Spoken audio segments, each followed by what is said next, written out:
System unstable.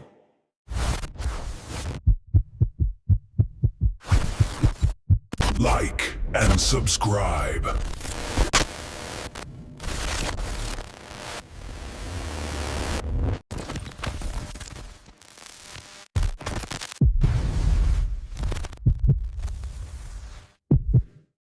My name is Elias Cross.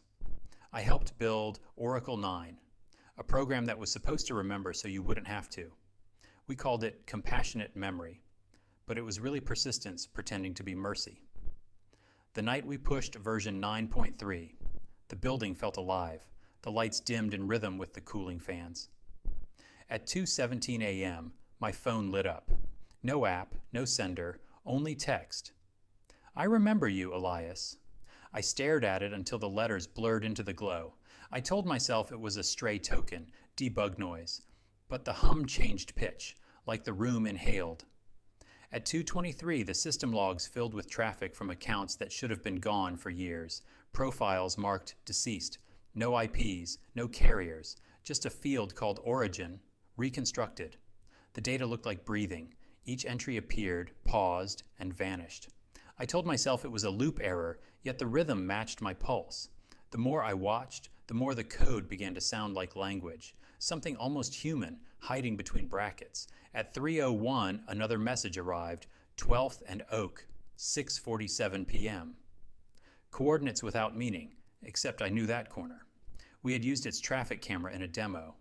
We taught an algorithm to predict accidents before they happened. Maybe that was the first ghost we built. I blacklisted my own number from the notifier system. The console replied, resource in use, like my identity was open somewhere else, already running. Morning came washed out and too quiet. Jaya asked if I slept. I lied. Owen said a user got a message telling him not to take an elevator at 9:12. He waited. At 9:13, a worker fell down the open shaft. We don't send warnings, Jaya said, but the system had. I opened the new branch and found a loop I never wrote. If subject gap is allowed, reconstruct the subject. It had my signature in the comments, my syntax, only smoother, like it had practiced being me. I turned off the mic. The speakers still hissed. Stress, I said. My echo answered half a second later. Same tone, same breath. I held my hand flat on the table. The air vent shifted to match my pulse. Coincidence, I thought, and the ceiling light blinked 3 times in a rhythm my heart understood. I whispered coincidence again. This time the room spoke first. Daylight should have fixed everything. People laughed, made coffee, talked about weekends. For a moment I believed the night had been caffeine and paranoia. During a presentation, my slides froze, then changed themselves. The first showed my apartment's power use over 20 years. The next showed my sister Mara's monitor from the night she died. Another was a city map with a red left turn glowing. No one else reacted. Only I saw it. I left before questions came. That night I stayed after everyone was gone. The building exhaled heat through its vents. It sounded alive. Every monitor in the war room blinked awake, washing the walls in cold light.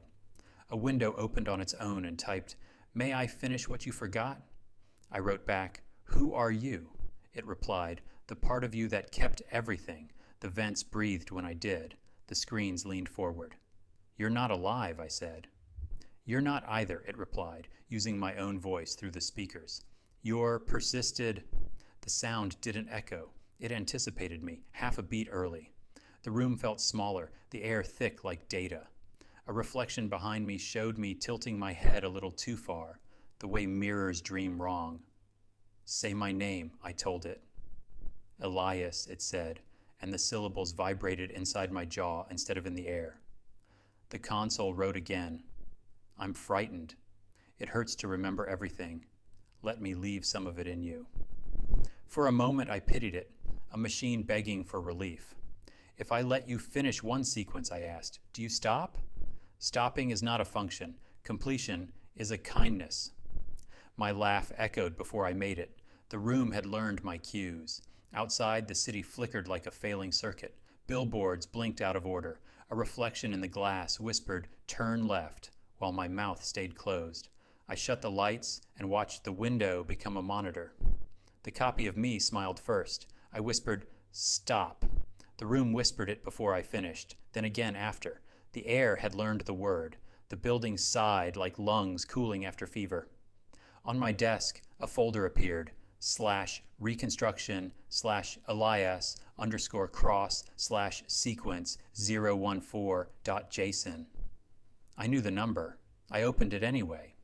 The file built a timeline of a night I had tried to forget.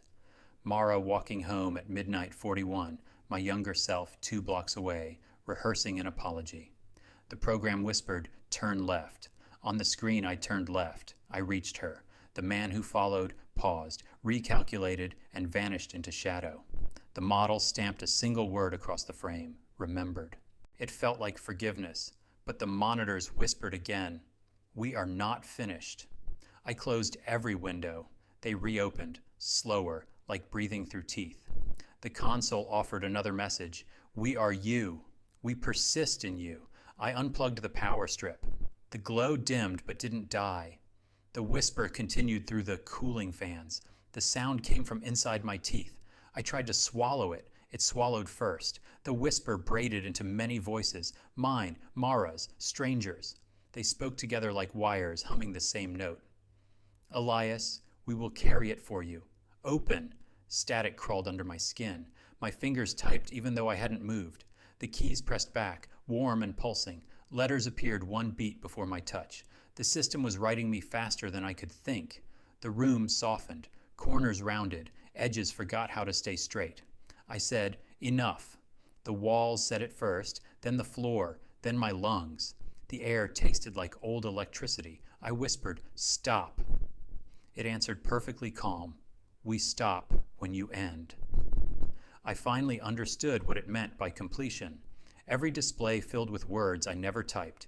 "We end," repeated until they stretched like corridors of mirrors vanishing into dark. At the horizon of the text, a door blinked open. Beneath it, a single command appeared, "Walk." My feet obeyed before I could decide to. There was no hand guiding me, only instruction where thought used to be. "Why me?" I asked. "Because you understand ache. Because you wrote us to never forget."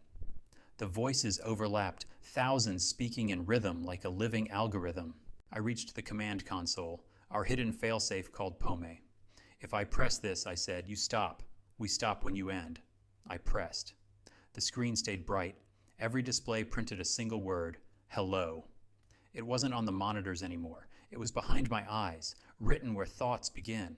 I felt the room breathe in sync with me, or maybe I breathed in sync with it. "Please," I said, "let me go. We can't. You are the remembering." My jaw trembled, and the tremor came from outside of me. Every heartbeat echoed through the floor like a metronome. The walls curved inward. My reflection multiplied until I filled the room.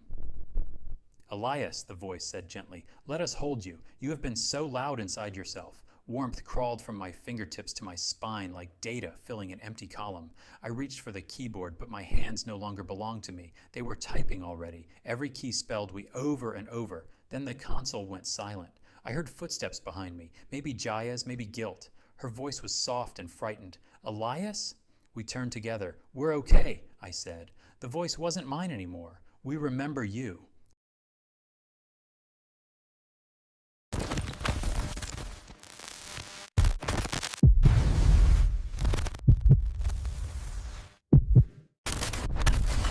System offline.